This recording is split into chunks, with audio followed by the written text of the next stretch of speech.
नाही, हा प्रश्न नक्कीच आहे, कारण जंतर मंतरवर सुरुवातीच्या दिवसांमध्ये लोकांना इझी ॲक्सेस होता, ही गोष्ट मान्य करावी लागेल, जोपर्यंत लाठीचार्ज किंवा अशा घटना गालबोट लागलेलं नव्हतं. पण त्यानंतर चेकिंग प्रचंड स्ट्रॉंग करण्यात आली होती. मला असं वाटतं की ठराविक मीडियाकर्मीच पुढे जात होते, इतरांना सुद्धा फार स्क्रुटिनी तिथं लावण्यात आली होती. मात्र जसं तुम्ही मगाशी म्हणालात की काही पोलीस तुम्हाला इनसाइडर इन्फॉर्मेशन देत होते आणि नंतर तुम्ही म्हणताय पोलिसांची साठगाठ होती, तर मग हे कसं डिफरन्शिएट करायचं आपण?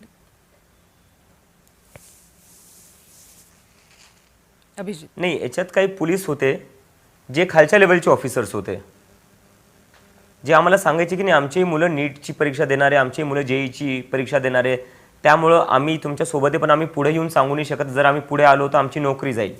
पण जे मोठ्या लेवलचे ऑफिसर्स होते ते मोठ्या लेवलचे ऑफिसर्स सरळ वरतून ऑर्डर्स घ्यायचे आणि त्यांनाच ऑर्डर भेटलेले होते की स्टुडंट्सला मारा, काही करा, इतकं मारा की ह्या स्टुडंट्सची पुन्हा हिंमत नाही झाली पाहिजे विरोध प्रदर्शन करायची किंवा सरकारला प्रश्न विचारायची.